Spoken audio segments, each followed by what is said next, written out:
warroomsports.com. Get that mobile app.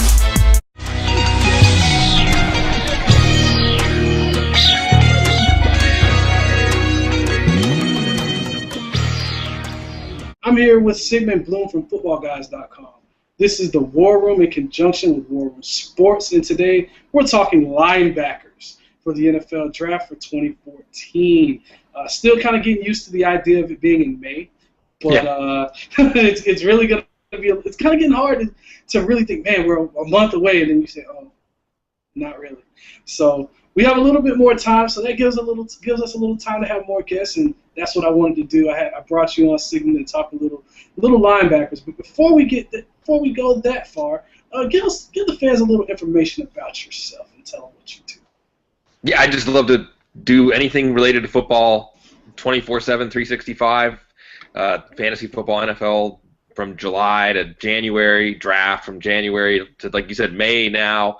And it all weaves together in a wonderful picture. Every story, the players that were just signed to big free agent contracts, we can think about when we were scouting them for the draft and how they were thought of. And, you see someone like Greg Hardy, the choice player in the draft, and how he had such a precipitous drop from his junior to senior year. It just reminds you that getting to know these players' stories as early as you can creates richer meaning to what happens to them on Sundays, and it also creates richer meaning to the draft, because everything about the draft culminates in really the teams opening up their doors to us and showing us their philosophy, because nothing speaks more than how teams spend their money and how they spend their draft picks. So by knowing these players going into the draft, we get a really good idea of what they value.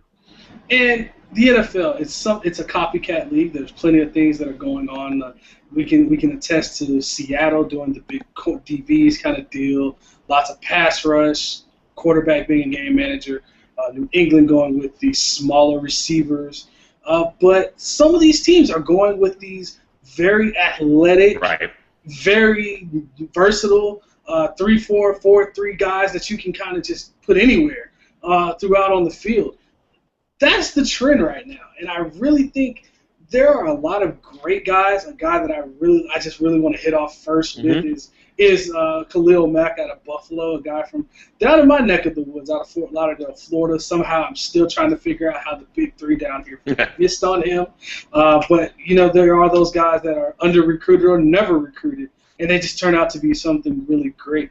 I really like what I've seen from him. We've had some folks in the media that especially said today that he's better than Jadeveon Clowney, and he may be the top pick in this draft. What are your thoughts on Khalil Mack? He's really a player with very few flaws.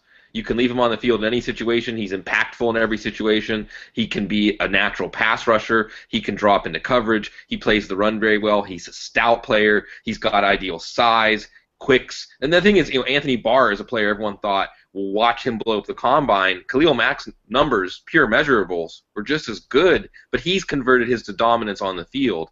So he's a player that, in theory, is in play as high as the top three, and it's because you can put him in any scheme, because you don't have to ever take him off the field. You can show a lot of deception, and you hit on something, Fred, with versatility and players being able to put their hand on the ground or to be able to stand up or, again, be able to do all these things that Khalil Mack can do. And bring up a team like the Patriots and how they use those interchangeable players. You're seeing them do it with guys like Jamie Collins, a great second-round pick last year, showing that ability to do everything from rush the passer to drop into coverage and pick a pass off 15 yards downfield. Khalil Mack can do all of those things. He's going to be a top 6 pick, top 7 pick, I think. I don't think he's going to fall out of there.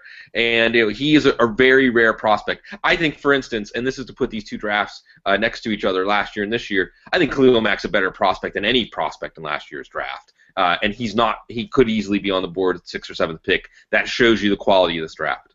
Definitely. Depth is really the key word in this draft. It's probably at least for me, since being able to really remember back, it's probably the deepest draft I remember at basically every position except tight end.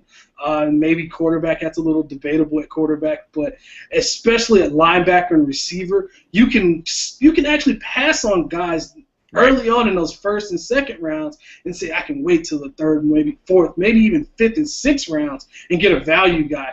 And that is what these teams are wanting to do. If you see what's going on in free agency, you see teams are okay with letting go of presumably star players, letting them go and just saying we'll replace them in the draft. Yeah, and I think that we can see, based on what happened in free agency, teams' priorities, again, you talk about inside linebackers, and we can look at this class. I like what Josh Norris from Roto World has done in separating players out into line of scrimmage linebackers and edge players. And it seems like edge players, there's more demand because of the pass rush ability, but there's a lot bigger supply of those players in this year's draft. And an inside linebacker, there's C.J. Mosley, and some people like maybe one of the other inside linebackers, but you're not going to find that kind of player in this draft. So you did see guys like DeQuell Jackson, Carlos Dansby. These guys are past their prime, really, still getting good contracts, because teams can't look at this year's draft and say, well, we might be able to get our guy, because after Mosley, it's pretty thin. Definitely, and a guy that I really liked throughout his college career, actually went to the same high school as he did. He's not that much younger than me. Is Andrew Jackson out of Western Kentucky, who had an up and down year, and I really came in expecting him to lose a little weight, be able to play in coverage. Didn't really happen. Was hoping that he did improve. Didn't really see much from him. Actually saw better production out of his teammate in Boyd at Western Kentucky as well. At the East-West Shrine game, and I'm like, wow, this guy's really just getting overshadowed by his own teammates. Had a lot of problems this year off the field, according to his head coaches and some of the media around there, being suspended part of the season. Where do you see him, and where do you see his prospects throughout this draft? There's a lot of players that are going to be fighting to get in the draft. I think he'd be one of them. I think some other names have gained more momentum from that later tier. Guys who can run like Avery Williamson in Kentucky. I think it's probably helping Williamson that Wesley Woodyard, who was just signed to a contract in free agency, Dane Trevathan. These are similar linebackers. And as you said, Jackson didn't really assert himself this year and really get his foot in the door. And I think he's going to have trouble hanging on to this board getting drafted just because he doesn't have any momentum right now. Definitely, and the comparisons to Ray Lewis, obviously going to the same high school, that really kind of made some difference. It made some waves as well. You see the size, 6'1"-ish, 250-ish, but when you see a guy who can't play in coverage and is a two-down backer, you're more willing to pass on a guy like that and say, I'll take him in the 6th, 7th round, simply because he's going to have to come off the field, and if you come off the field, you're expendable at this point in the NFL. Well, and if you have one role, you better play that role really well.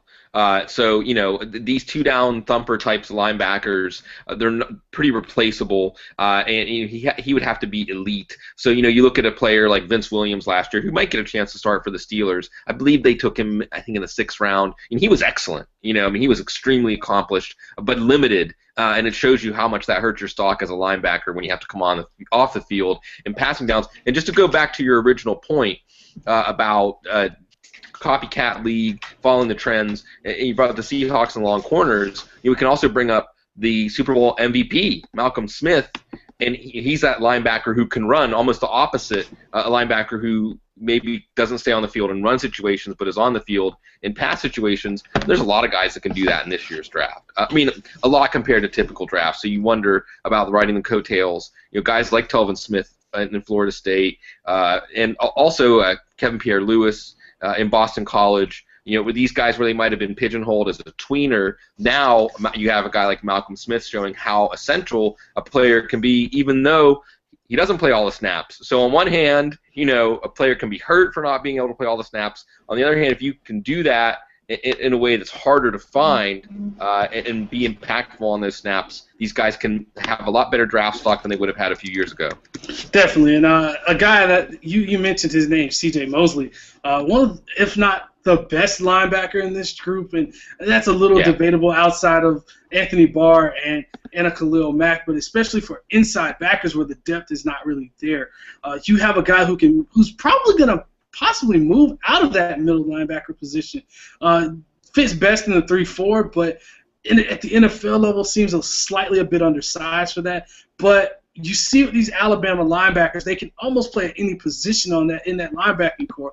How do you see his prospects going? Do you see him falling out of that top 10? Do you see him falling out of top 15? I had a bit of a debate saying he's more in my range of maybe 15, 17-ish because of the depth at other positions. Right.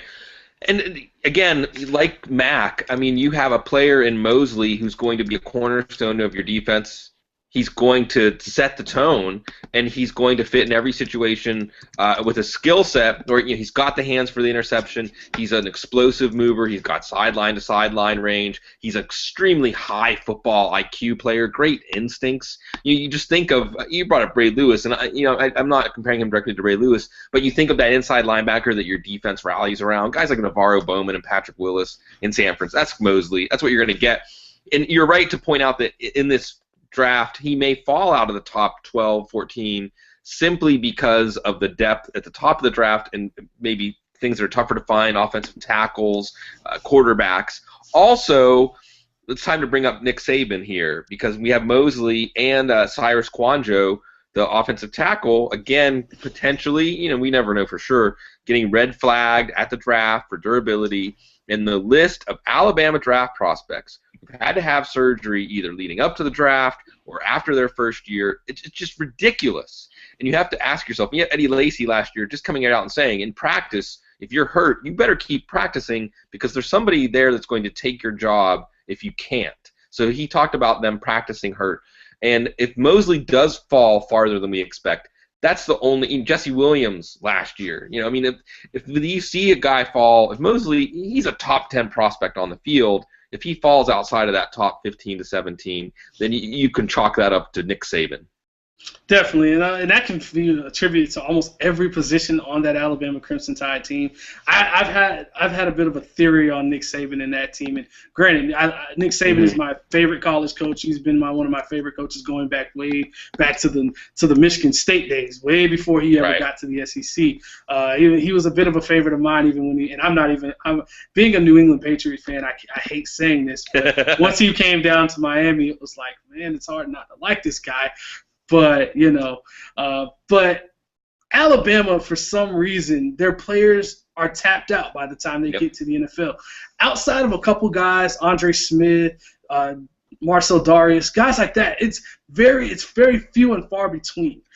Guys like Drake Kirkpatrick, thought he was going to be a really good player. Not so much. Mark Ingram, still scratching my head on that first-round pick. Trent Richardson, I'm hoping he changes that.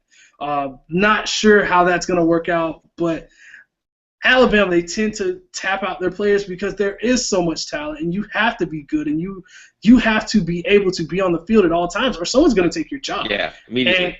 And outside of quarterback, your position is never safe. So Nick Saban he kind of hurts his players in the same sense because of that competition.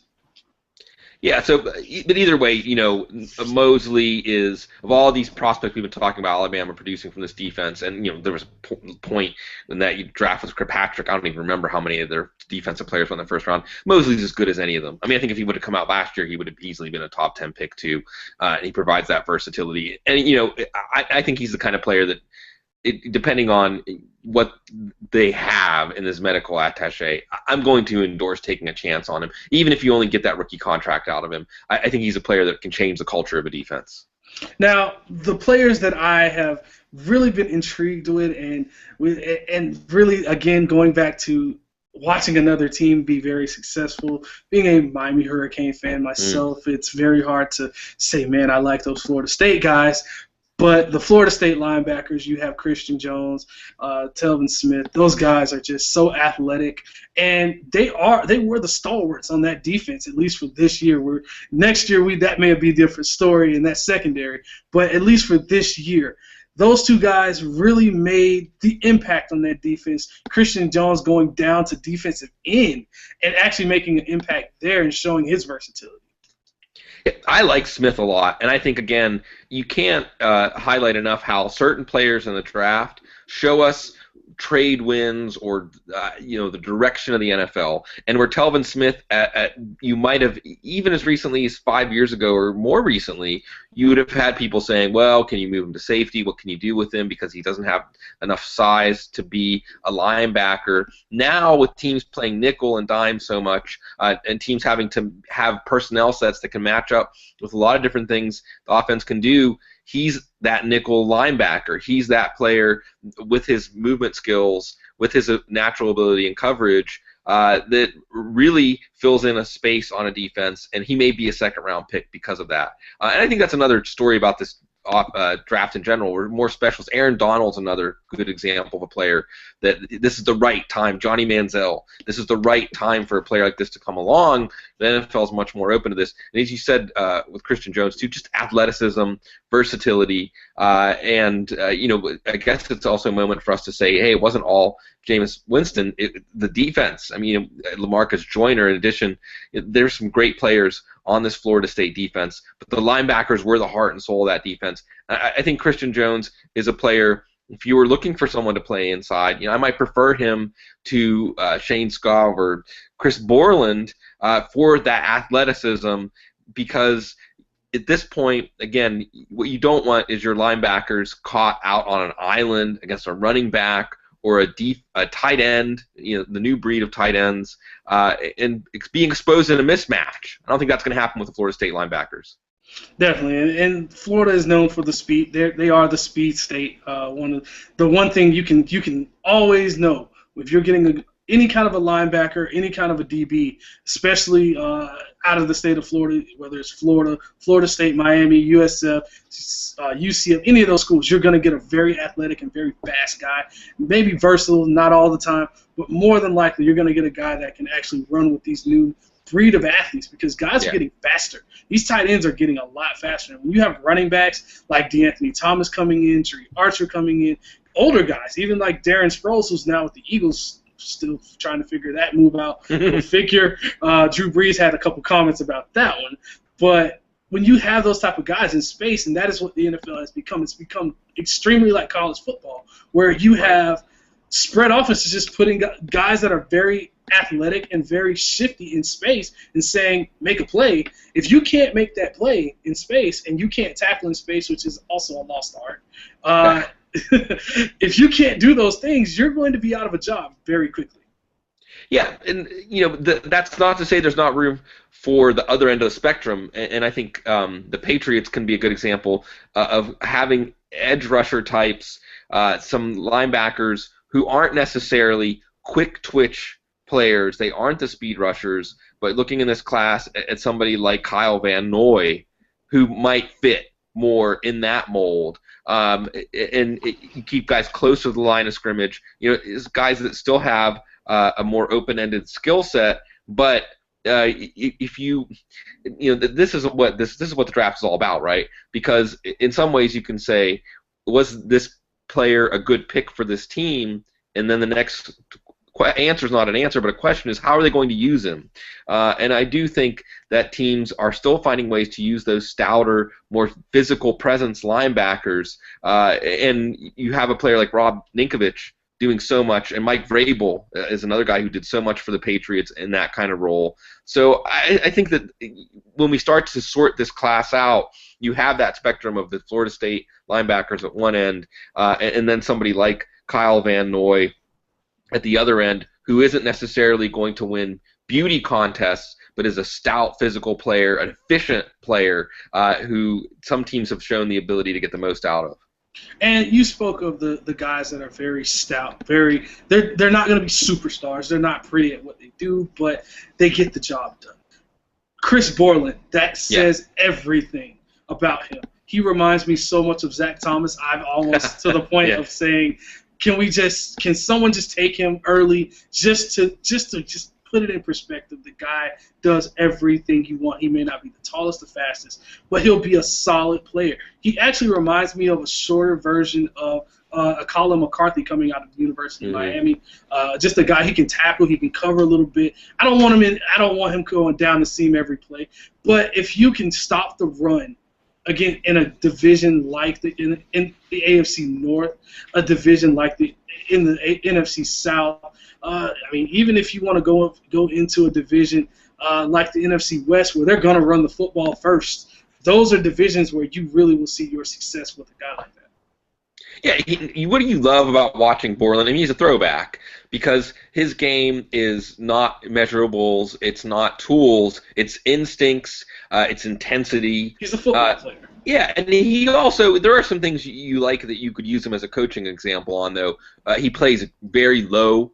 He changes directions. Well, really, it's not so much that he's a explosive lateral agility guy as his mind and his body are moving in concert. He knows what he's looking at. He knows the right reaction to it, and he's decisive. So his ability to process and then get his instructions from the action is outstanding. You know, you watch him against read option running games and things like that, and you know he is able to defend it and make a step and change direction, not because he's a lead athlete, because he's so aware and instantly reacting to what he's processing. And that intensity, again, I talked about this with Mosley, he's going to affect the culture of his defense. I think that he's going to be a player that you think of some defenses that maybe might have that hole in the middle and need somebody that a team can rally around as a leader. And you see him, I think, better functioning in a 3-4 because you don't want, maybe you can cut down on some of the limitations of his range. You don't want to ask him to defend sideline to sideline, but this is a player. It's very clear on tape what he does well and where that emanates from. It's his awareness, his instincts. He can get physically overwhelmed at times, but he's going to be a player that is going to. You draft him, and you've got a starter for the next 5 years, probably a day one starter. And of course, you can't forget he's a Wisconsin guy. It's that lunch pail kind of guy. You know he's going to come to work every day. He's not going to be a diva kind of guy. You don't have to worry about contract issues from him. And that right there is something. I don't want to draft a guy strictly for leadership, but if that's one of the qualities that comes along with a good player, I'll take it. Well, it's how you know you're not going to miss on the pick. That's the other thing. I mean, going back to the Senior Bowl, and Borland was a player that he just stood out instantly in the practices as somebody who can do the stuff in his sleep. He's a natural, and you don't miss on your second-round pick. Maybe you aren't going to hit a home run with Borland, but you also know you're going to get a player that will be an instant contributor. And as you said, a player from a culture standpoint that is only going to be a plus. So I think that he won a lot of people over in the Senior Bowl week. I think you will see him go in the second round, even though physically he may not, you might look at him as more of a fourth, fifth round type of player. He gets the most out of that. Now, before we get out of here, I gotta get your opinion on your sleepers, as well as we gotta play a little game of stock up, stock down. So, who are some of your sleepers going into this draft of guys that may not be on the radar yet? Yeah, I think that Kevin Pierre-Louis, again, I want to point out for Boston College, is another guy who can run, and these linebackers are needed. Some small school linebackers, guys like Jordan Tripp out of Montana or Howard Jones out of Shepherd. These guys are definitely getting on the radar. I think that you see the NFL starting to catch up on the small school players around this time. I brought up Avery Williamson, and again, Wesley Woodyard, undrafted. Danny Trevathan, undrafted. Maybe they won't make the mistake again with these Kentucky outside linebackers, guys. And like Woodyard, you can play him inside depending on what you're going to do with him. And I think that Avery Williamson is a player now, and these aren't false narratives. I mean, I think the NFL is looking at some programs as being really good at producing a certain kind of player, position coaching, the scheming, the way these players are used. And Williamson will definitely benefit from the guys that came before him at Kentucky. And coming in, you have pro days going ahead now. The scouting combine's gone. The all-star games are gone. Playing a bit of a stock up, stock down. Sure. Who are your guys that have really made their stock go up, and who have also disappointed you? Yeah, stock up in the postseason, and some of these names again will be familiar. Well, Khalil Mack has solidified his stock in a way that's what you look for from a player that makes you feel comfortable. Teams like Jacksonville, Cleveland, Oakland, picking in the top 5, they're not in love with a quarterback. Maybe they don't go offensive tackle because they feel like they're set at those positions. Khalil Mack is an excellent alternative based on what he's done in the postseason. I think Ryan Shazier has done really well for himself in the postseason, probably getting into the first round again as a linebacker who can run, a linebacker who can stay on the field in every situation. Wait, it's the war room with 5 nights at the round table, 5 Philly guys diversified and educated.